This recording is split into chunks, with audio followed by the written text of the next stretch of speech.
When faced with super aggression, you should go super defensive. But you don't always know you're going to get super aggressive till it's too late in the game. But if you get a sense that they're playing you super aggressive, then go super defensive. Here we are again with the most common opening that I ever use.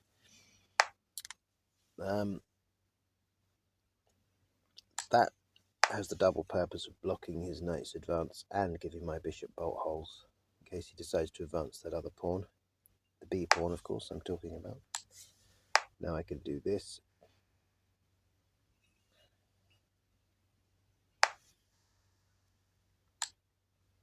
And I think I'll get this here. I don't want to put it on the D file because it blocks my queen's ability to protect the D pawn for now. And I think castling is imminent. Although I do have a good quantum on the D file if I were to advance the pawns right now. What are you going to do? What are you going to do about it, asshole?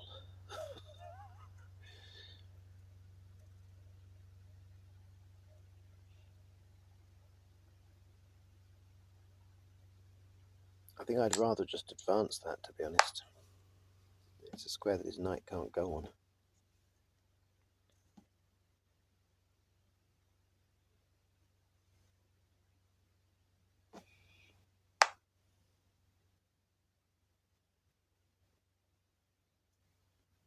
I don't like this, so let's give him the isolated pawn.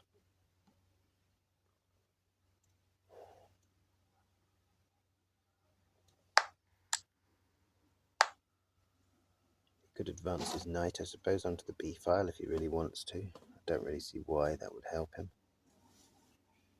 Check. We'll parry with that.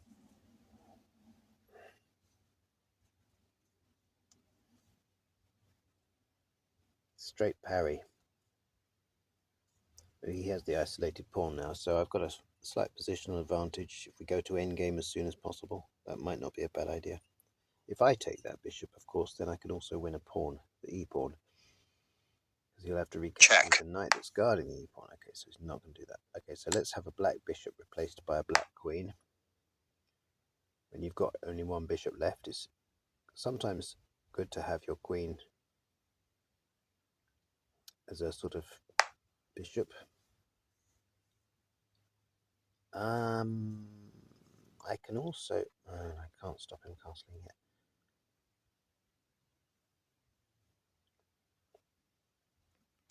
I quite like to do this.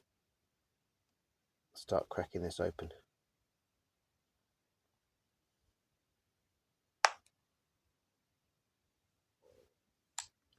I win a pawn. No, I don't. He gets that one. Oh, but he does he?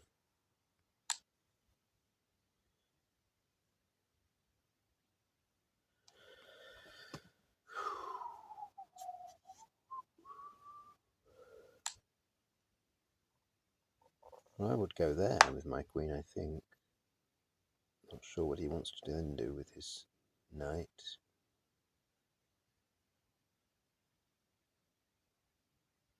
If he castles... I don't know. Because I've got that sneaky little advancing of the C pawn. Well, I'm going to castle now.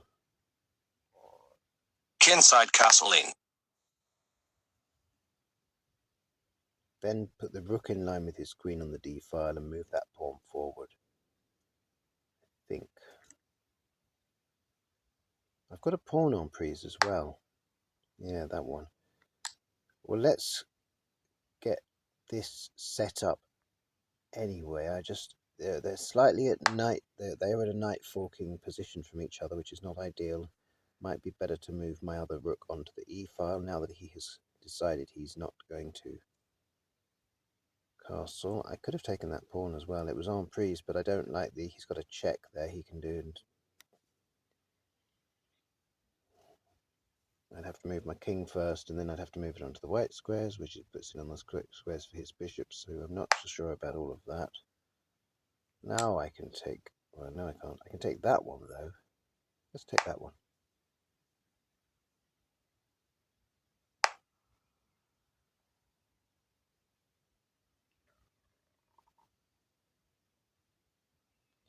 Okay, we'll open the file.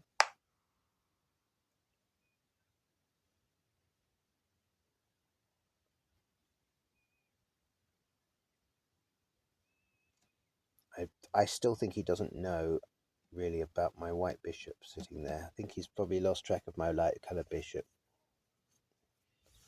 There's fewer things for him to think about now, so he might remember it. I think he's also going to be trying to get his knight onto the appropriate square.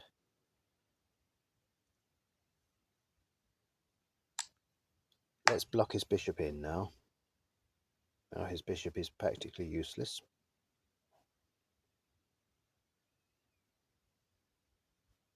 I could, of course, pin the f-pawn by moving my queen back to h5 and then capture his knight, and he can't recapture them without losing his queen. So let's try something like that.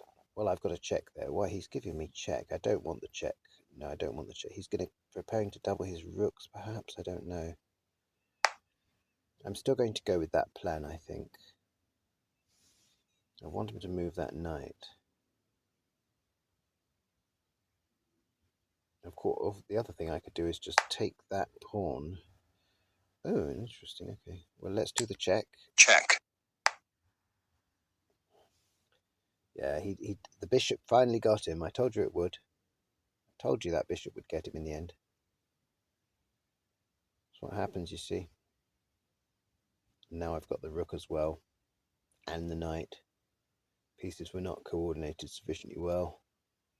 He should have gone to castle queenside or done something to re-coordinate the back rank. Now I just snap up these pieces one by one. I've got a revealed check as well there that I can do now. Try and get his queen involved, but it's not going to help. His bishop's out of the game.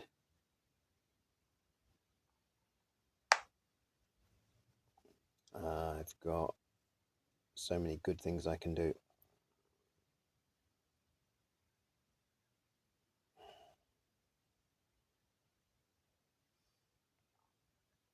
Let's try this one for starters. Relieve my queen of duties there. Okay, now then. Now I can do this check. I think it might be, no, it's not quite checkmate yet. Check. But it's pretty nasty. It's pretty nasty. I think he has to block with the queen, and then it's checkmate. Queen takes queen. Because it's double check. Well, it's not double check, beg your pardon. It's not double check, but it's a revealed check that he can only block with the queen. Because I've crisscrossed him. I've got crossed swords on him there, around his neck.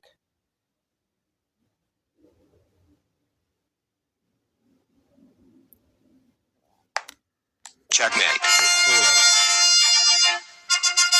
Quite a pretty checkmate there.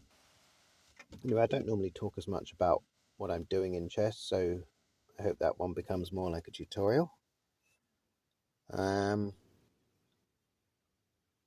Sets me up for the day winning a game of chess. I'm very unsportsmanlike when I play chess. I have to win. 1920. And if I lose, then I have to play again until I win.